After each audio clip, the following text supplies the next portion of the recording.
In the summer of 1997, NOAA's hydrophone arrays were doing what they had been doing for decades: listening. The network had been built during the Cold War to track Soviet submarines. It covered thousands of miles of the Pacific, Atlantic, and Indian Oceans. Sensitive enough to detect a whale's call from the other side of a basin. Sensitive enough to pick up the rumble of an underwater volcanic eruption 1,000 miles from its source. In 1997, the arrays were operated by NOAA's Pacific Marine Environmental Laboratory in Newport, Oregon.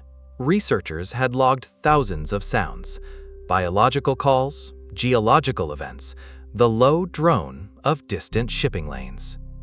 The location of the signal that arrived in the summer of 1997 was triangulated to a point in the South Pacific known as Point Nemo. It is the most remote location on Earth's surface, the oceanic pole of inaccessibility. The nearest land in any direction is more than 2,600 kilometers away. At certain times, the crew of the International Space Station is closer to Point Nemo than any human being standing on the ground. The arrays had recorded thousands of sounds.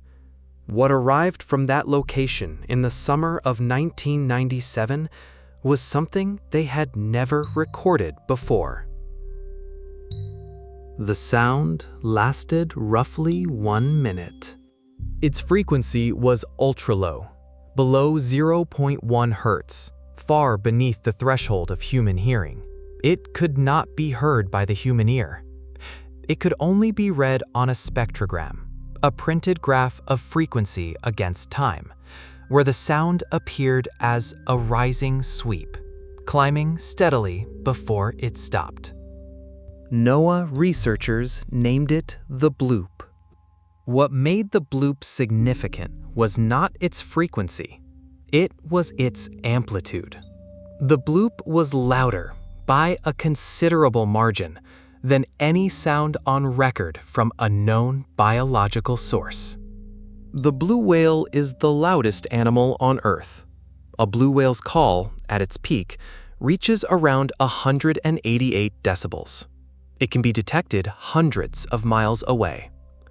The bloop was detected by hydrophone stations separated by nearly 5,000 kilometers. That is not a whale-scale sound.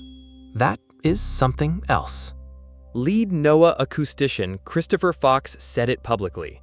The signal was consistent with a living organism based on its frequency profile. But no known living organism, nothing in any biological database, was capable of producing a sound at that amplitude. It had been years since a recording had stopped a room of scientists. The bloop stopped one. Christopher Fox and the NOAA acoustics team had 3 things: the recording, the frequency profile, and a triangulated point of origin.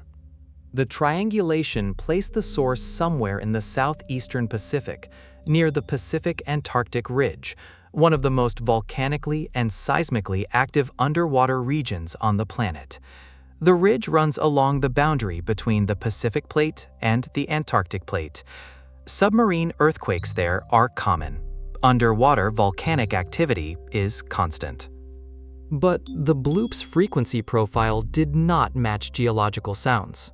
Earthquake signals have different harmonic characteristics. Volcanic tremors have a different shape on the spectrogram. The bloop rose in frequency, a distinctive sweep that analysts associated with biological calls, not rock. The team compared it against every recorded ocean sound in the NOAA database. Nothing matched. They had a sound louder than any known animal, shaped like a biological call, coming from one of the most remote and least surveyed stretches of ocean on Earth. The triangulation was precise. The source was not. It would be 15 years before NOAA offered an official explanation, and when they did, the explanation came with its own set of open questions. The biological explanation was the one that caught the public's imagination.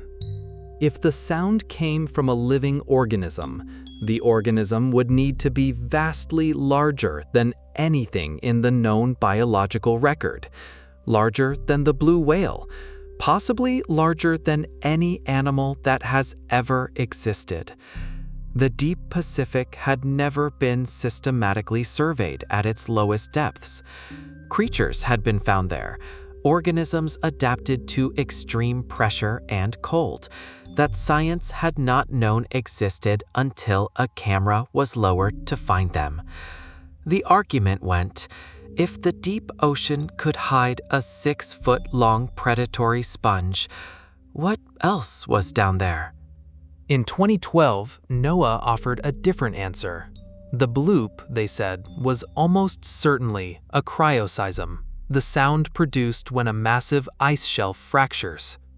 Antarctica was approximately 1,500 kilometers from the triangulated source point. Large-scale glacial calving events produce powerful, low-frequency acoustic signatures that can travel enormous distances through deep ocean water. But the bloop's rising frequency profile was unusual for a cryoseism.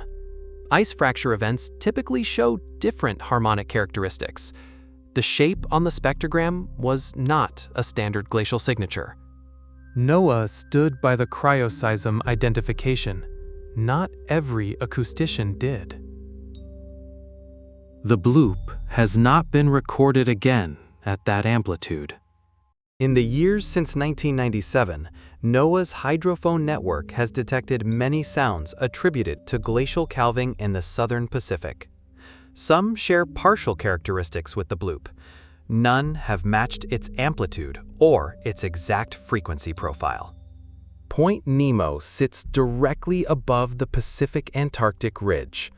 The seismic and volcanic activity in that region is continuous. Biological surveys at extreme depth in that area of the Pacific are essentially non-existent. The distance from any research port makes sustained deep-sea survey work logistically prohibitive. The official explanation is cryoseism.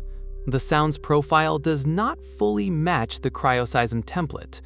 The region has never been surveyed for biological life at the depths where pressure would allow organisms of unusual size to exist. 3 facts.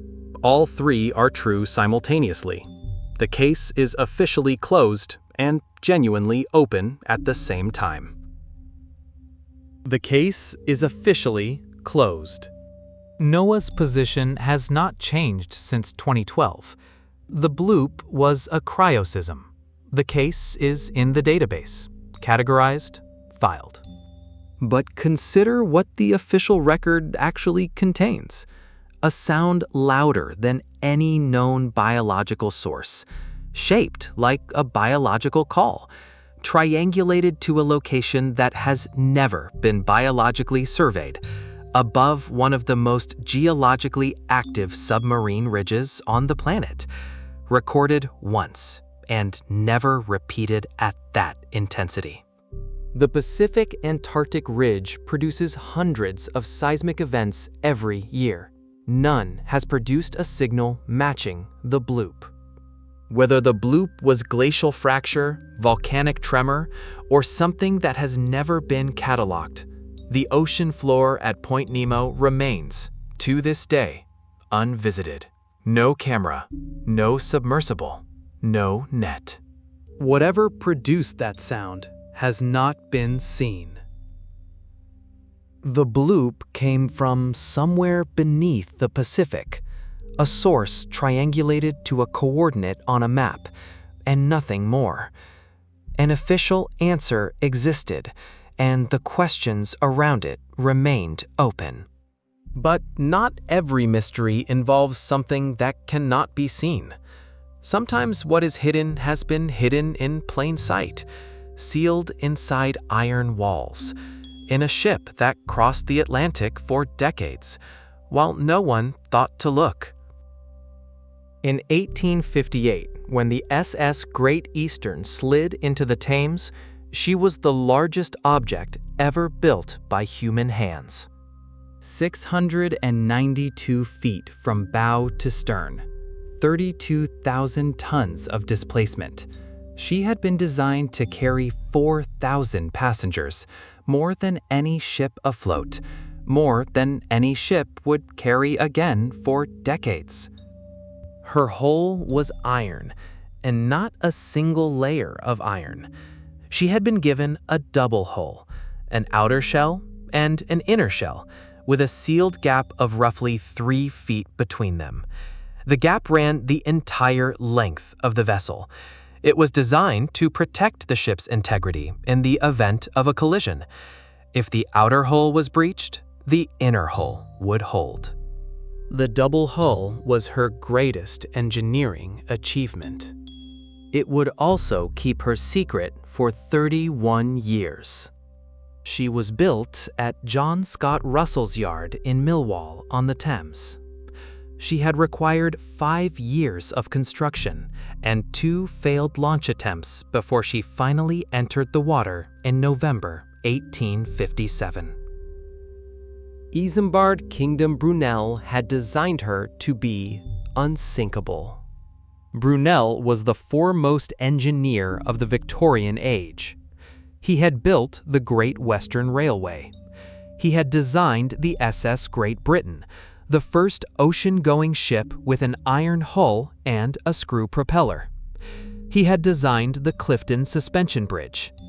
He was 51 years old when the Great Eastern's construction began, and he had been fighting contractors, investors, and his own deteriorating health for every day of those 5 years. The day before the Great Eastern's first sea trial, Brunel collapsed on the deck. A stroke. He was carried ashore. He died 10 days later, September 15th, 1858, never having seen his greatest creation cross an ocean. Brunel had staked his reputation, his finances, and in the end, his life on the Great Eastern. The ship outlived him by 31 years, and when she was finally broken apart, she gave up something that Brunel had never known was inside her. The Great Eastern's career was not the triumph Brunel had envisioned. She had been designed for the Liverpool to New York route, carrying enough coal to cross without refueling, something smaller ships could not do.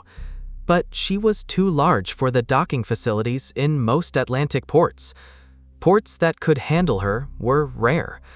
Loading and unloading passengers and cargo took far longer than with smaller vessels. She was profitable only once in her operational life.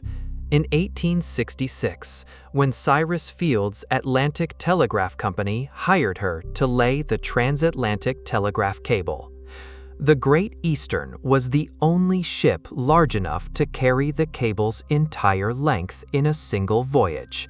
She completed the job successfully, connecting North America and Europe by wire for the first time. After that, she struggled. Sold once, resold again, operated at a loss for years. By 1886, she had been stripped of fittings and used as a floating exhibition hall in Liverpool.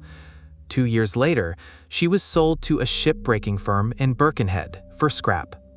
The woman who had been built to define the age of steam was going to be cut apart for her iron. In 1889, the demolition crews at Birkenhead worked their way through the Great Eastern's hull. Cutting through an iron double hull is slow work. The outer plates came off first. Then the workers reached the gap, the 3-foot sealed space between the outer shell and the inner hull. Dark, closed since the ship had been launched. Not a storage space, not a passageway. Just iron on both sides and nothing between them, the way Brunel had designed it. When the workers broke through into the gap, they found a skeleton. A human skeleton, lying in the space between the two walls of iron. Beside the bones, tools, a riveting hammer, the kind of tool used by the workers who had driven iron rivets into the hull plates during construction 31 years earlier. The man had been inside the hull since the ship was built. He had been sealed in during construction. The outer hull had been closed over him. The inner hull had been closed over him. The ship had been launched, had crossed the Atlantic multiple times, had laid a telegraph cable across the ocean floor, had been used as a floating fairground, and through all of it, his bones had been inside the wall. The tools identified his trade. Riveters worked in teams during Victorian iron shipbuilding. One man held the rivet in position from inside the hull section. Another drove it home with a hammer from the outside. The work required men to climb into partially assembled hull sections, narrow, dark, deafening spaces filled with the continuous percussion of metal on metal. During the construction of the Great Eastern, a worker had gone missing. The incident had been recorded, and then it had been set aside. The noise of the yard was so constant, so overwhelming, that a man's shouts from inside a sealed section might not have been heard above it. No search of the hull had been conducted. In the years that followed, sailors aboard the Great Eastern had reported something unusual. A sound heard from within the ship, below decks, in the vicinity of the hull. A rhythmic knocking, the sound of hammering. The reports had been attributed to the ship's machinery, to settling iron, to imagination. The Illustrated London News published an account of the skeleton's discovery in 1889. The hammering, it turned out, had a source. The question was never formally investigated. The demolition of the Great Eastern was a commercial operation. The firm had paid for the iron, and the iron was what they were there to collect. The skeleton was noted. The newspapers covered it, and that was the extent of the official record. No inquest was opened. No formal identification was made. The original 1854 disappearance, recorded during construction, had generated no investigation at the time. The man had been missed, his absence noted in whatever way such things were noted in a Victorian shipyard, and the work had continued. Whether his supervisors knew he was inside the hull, whether anyone heard him and made a decision to continue regardless, whether his death was a pure accident of noise and circumstance, none of these questions were ever answered. A man entered a section of iron hull during the construction of the greatest ship in the world. The hull closed around him. 31 years passed. That is the entire record. Two explanations have been proposed, and neither can be confirmed. The first is pure accident. The construction of the Great Eastern was extraordinarily loud. Teams of riveters working simultaneously along hundreds of feet of hull produced a continuous, overlapping din. A man who slipped inside a hull section and found himself sealed in would have been screaming against a wall of sound. The workers on the outside would not have heard him. The second explanation is darker. The Great Eastern's construction was plagued by disputes between Brunel and the principal contractor, John Scott Russell, between the Eastern Steam Navigation Company and its creditors, between engineers and the teams pushing the schedule forward. The pressure to launch was immense. A delay to investigate a missing worker's last known location inside a sealed hull section might have been a delay no one was willing to authorize. But the historical record does not support the second theory conclusively. Therefore, the accident explanation remains the most likely and the least satisfying. The bones were removed. The iron was sold. The Great Eastern ceased to exist. A man sealed inside an iron hull for 31 years. His tools beside him. His disappearance recorded and then forgotten. The next ship also carried the weight of a disaster that came before her. She had been rebuilt because of what happened to her sister. Her watertight bulkheads were higher. Her lifeboats were doubled. By every engineering measure, she was safer. She sank in 55 minutes. HMS Britannic was the largest ship in the world when she entered service, and she never carried a single paying passenger. She was the third of the White Star Line's Olympic-class trio. The Olympic had entered service in 1911. The Titanic had sunk in 1912. The Britannic had been under construction during the Titanic disaster, and her design had been revised in response to it. The watertight bulkheads were raised higher, the double bottom was extended further up the hull, and the lifeboat capacity was more than doubled. She was 882 feet long, 48,158 gross tons. She had been scheduled for the Southampton to New York commercial run. World War I began before she could make that voyage. The British government requisitioned her in September 1915. She was painted white with red crosses on her funnels and hull sides. She became Hospital Ship Britannic, a vessel of mercy operating in the Aegean Sea, moving wounded soldiers from the Eastern Mediterranean theater back toward the United Kingdom. She was, by every engineering measure, safer than the Titanic. She sank in 55 minutes. Violet Jessop had already survived 2 disasters at sea before she boarded Britannic. She was a British-Argentine nurse and stewardess who had spent most of her working life aboard White Star ships. In September 1911, she was aboard the RMS Olympic when that ship collided with the Royal Navy cruiser HMS Hawke in the Solent. The Olympic was badly damaged but stayed afloat. In April 1912, she was aboard the Titanic. She survived in Lifeboat 16.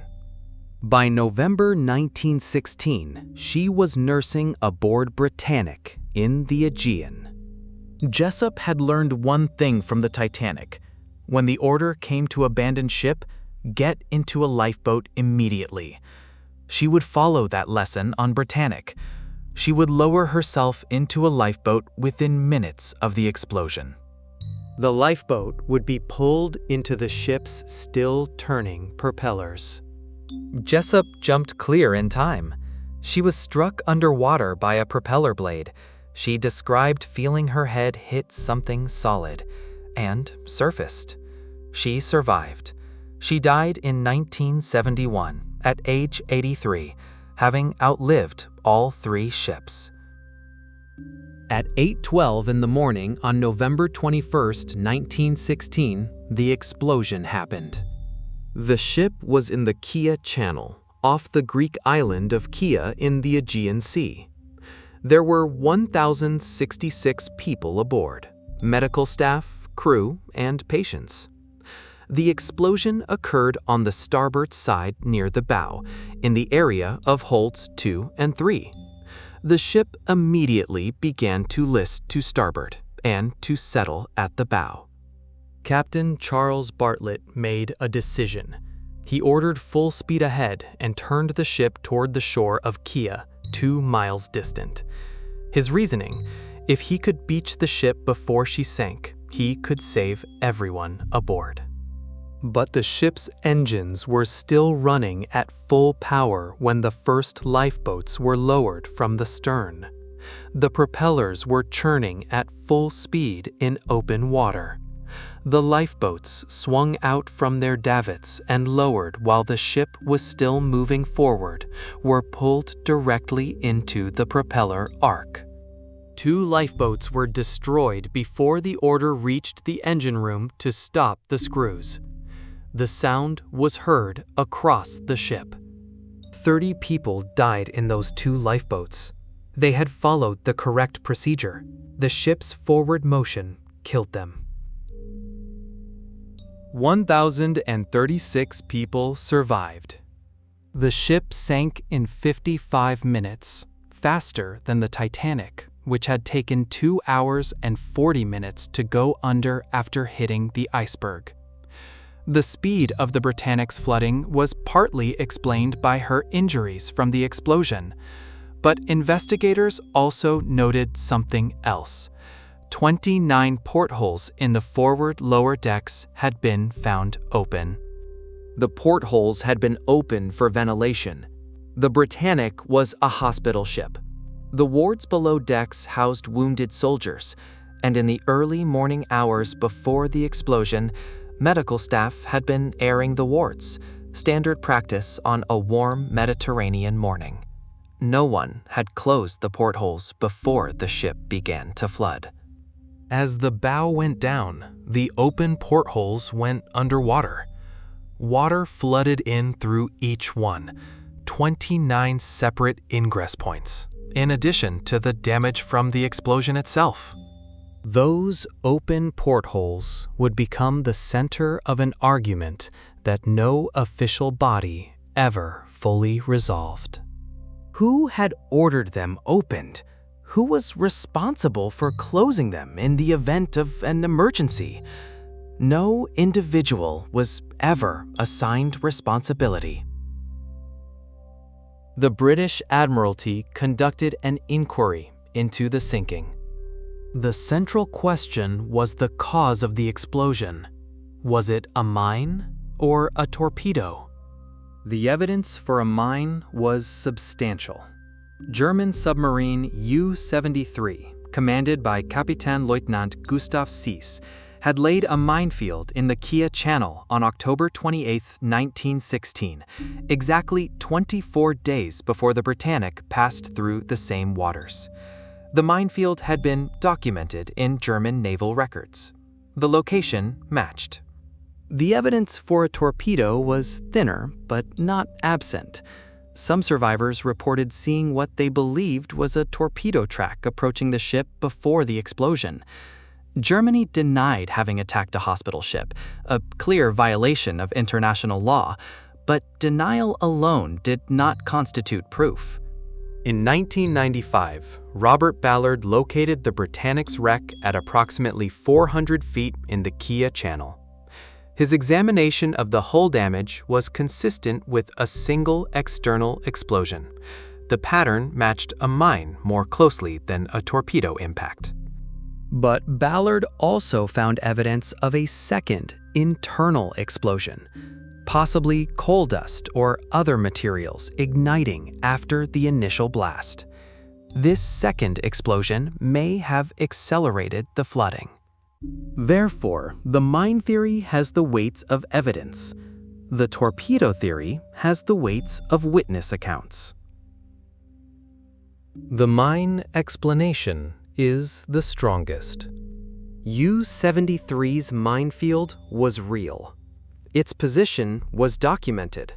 The Kia Channel was a known route for hospital ships, and mines laid to catch warships would not distinguish between them. The damage pattern on Britannic's hull, examined by Ballard's team and by subsequent divers, shows an external blast consistent with a contact mine, not the internal signature typical of a torpedo. But the witness accounts of a torpedo track have never been fully dismissed. Several survivors were consistent in their description of seeing a streak in the water approaching the ship. These were not panicked civilians, Many were trained naval personnel and experienced medical staff who knew what a torpedo track looked like. And then there is the second explosion. If munitions were being transported aboard a hospital ship, something strictly prohibited by the Geneva Convention, that would explain the secondary blast. The British government denied it. The question of whether Britannic was carrying war materials was raised at the time and has never been conclusively answered. 3 possible explanations, none of them complete. The open portholes remain the deepest domestic question. The official report acknowledged them as a contributing factor in the speed of the sinking. No individual was assigned blame. The medical staff had followed normal ventilation procedure. The explosion had given no warning. 30 dead in the lifeboats, 29 open portholes. An explosion that may have been a mine, may have been a torpedo, and may have been followed by a second blast from prohibited cargo. Britannic sank with 3 open questions attached to her. The wreck sits at 400 feet in the Kia Channel. Divers visit regularly. The questions remain. Britannic went down with a mine question, a porthole question, and 30 dead in lifeboats that should have been safe. Everything so far has involved machinery, iron, explosives, instruments, engines. The next case involves none of those things. It involves 7 trained officers on a Royal Navy warship who filed an official report with the Admiralty about what they watched for 20 uninterrupted minutes in the open South Atlantic. HMS Daedalus was a 28-gun sloop of war, a well-crewed, well-armed Royal Navy vessel on a routine passage home from South Africa. She had been built in 1826, 1,000 tons, 182 feet from stem to stern. She carried a full complement of Royal Navy officers and ratings, and she had just completed a deployment to the Cape of Good Hope. On August 6, 1848, she was in the open South Atlantic, at approximately 25 degrees south latitude and 9 degrees east longitude, roughly 300 miles off the West African coast. It was an afternoon watch. The sea was calm. The sky was clear. It was the kind of day that produced unremarkable log entries: wind direction, sail configuration, noon position.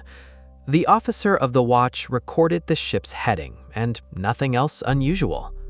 What he was about to write would be reported in the Times of London, debated in the scientific press, and filed with the British Admiralty, where it still sits today, unretracted. Captain Peter McQuay had commanded HMS Daedalus since 1845. He was a career Royal Navy officer, experienced, precise, and not known within the service for imaginative reporting. He had spent his professional life writing ship's logs, and ship's logs are documents of record. They are not documents of speculation. The officer of the watch at 5 p.m. on August 6th was Lieutenant Edgar Drummond. Also present on deck at the time, the ship's surgeon, the navigator, the midshipman of the watch, and 3 additional ratings. 7 witnesses in total. All 7 of them saw it. All 7 submitted accounts. The accounts were consistent with each other in every key detail: the size, the color, the direction of movement, the duration of the observation. McQuay filed the official report with the Admiralty upon the ship's arrival at Plymouth. 7 men of the Royal Navy gave consistent accounts of what they had observed. The Admiralty did not dismiss the report. They published it. What they saw appeared off the port bow at approximately 5 in the afternoon. It was large, McQuay estimated that approximately 60 feet of the creature was visible above the surface, visible simultaneously, not a series of undulating humps breaking and resubmerging, but a continuous length of body, moving through the water like a log being carried by a current, except that it was propelling itself. The creature was dark brown on its dorsal surface, nearly black in the afternoon light. The throat and underbelly showed a yellowish-white coloration. No fins were observed. The head was held approximately 4 feet above the surface of the water, upright, forward-facing. It passed close enough to the ship that McQuay would later state in his official report that a man could have stood upon its back without difficulty. It was moving steadily northeast. It did not deviate. It did not dive. It moved at a consistent speed. McQuay estimated 12 to 15 knots, without any of the surface behavior typical of known marine mammals. They watched it for 20 minutes. It was still visible when it finally disappeared beyond the horizon. McQuay wrote his report at sea and filed it immediately upon reaching Plymouth. The report was submitted to the Admiralty and forwarded to the Times of London, which published it on October 9, 1848. The Illustrated London News published a sketch, drawn under McQuay's supervision, depicting what he described. The report included specific data: estimated length of the visible body, 60 feet, estimated height of the head above water, 4 feet, observed coloration, direction of movement, estimated speed, behavior while under observation. It was written in the language of a naval log, specific, measured, without rhetorical embellishment. The original document is held in the British National Archives. It has never been retracted. It has never been amended. No Admiralty enquiry ever officially dismissed it. This was not a rumor. It was not a sailor's tale passed from ship to ship across a tavern table. It was a signed report, filed by a commanding officer, witnessed by 6 colleagues, published in 2 national newspapers, and preserved in the official record of the Royal Navy. What it described remained unexplained. Richard Owen read the report and disagreed. Owen was Britain's leading comparative anatomist. He had founded what would become the Natural History Museum. He had coined the word dinosaur. He was, in 1848, the most authoritative voice in British natural science on questions of animal biology and classification. His counter-argument was presented to the Zoological Society of London and published in the scientific press. The creature, Owen said, was a large male elephant seal, Marunga leonina, observed in an unusual posture. Elephant seals are large. They do hold their heads above water. They are dark on their backs and lighter on their undersides. McQuay responded in the Times in November 1848. His rebuttal was direct. He had encountered elephant seals on his voyages. He knew what they looked like. The creature he had observed was not an elephant seal. It bore no resemblance to one in size, in movement, or in the length of body visible above the water. But Owen had the authority of institutional science behind him. Therefore, McQuay's account was labeled, in many quarters, a misidentification, even though no one could explain how 7 trained observers had misidentified an elephant seal over 20 minutes at close range. The elephant seal explanation has not aged well. The largest confirmed elephant seal on record measured approximately 20 feet. McQuay estimated 60 feet of body visible above the surface. The discrepancy is not a matter of rounding. It is a factor of 3. The oarfish, Regalicus glesnae, can exceed 30 feet in length and is occasionally sighted at the surface, usually when ill or dying. Oarfish are serpentine in appearance, but 30 feet is not 60, and a dying oarfish does not move at 12 to 15 knots. Decomposing basking sharks produce carcasses that can superficially resemble a serpentine animal when viewed from a distance. But McQuay's observation lasted 20 minutes at an estimated range of less than 100 yards. A decomposing carcass does not move independently at consistent speed across a horizon. The possibility of an unidentified species, something from the deep ocean that surfaces rarely, cannot be formally evaluated because no specimen has ever been collected. Every proposed explanation carries an objection that the 20-minute duration makes difficult to dismiss. McQuay never changed his account.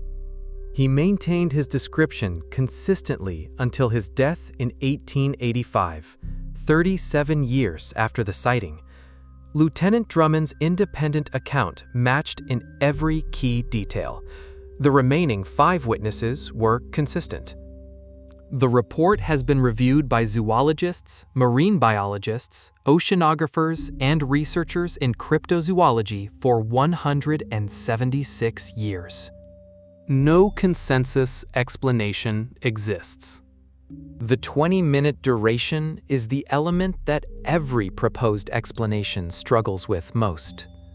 A brief sighting at dusk in rough weather by a single observer, that can be explained in many ways.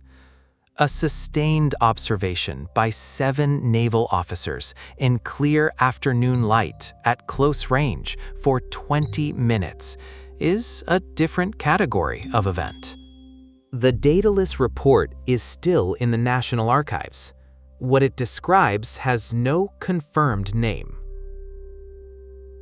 4 cases, spread across 150 years, across every major ocean, involving instruments and iron and official filings and the open sky. In 1997, NOAA's hydrophones recorded a sound louder than any known biological source, triangulated to Point Nemo, the most remote coordinate on Earth, and it has not been heard at that amplitude since. The official explanation is cryoseism. The frequency profile does not fully match. In 1889, demolition workers cutting through the double hull of the SS Great Eastern found a skeleton. Tools beside it, a riveting hammer. A man who had been inside the iron walls since 1854, while the ship crossed the Atlantic, laid a telegraph cable, and carried thousands of passengers who never knew he was there. In 1916, HMS Britannic sank in 55 minutes, faster than the Titanic she had been redesigned to outlast. 30 people died in lifeboats pulled into her own propellers. 29 open portholes accelerated the flooding.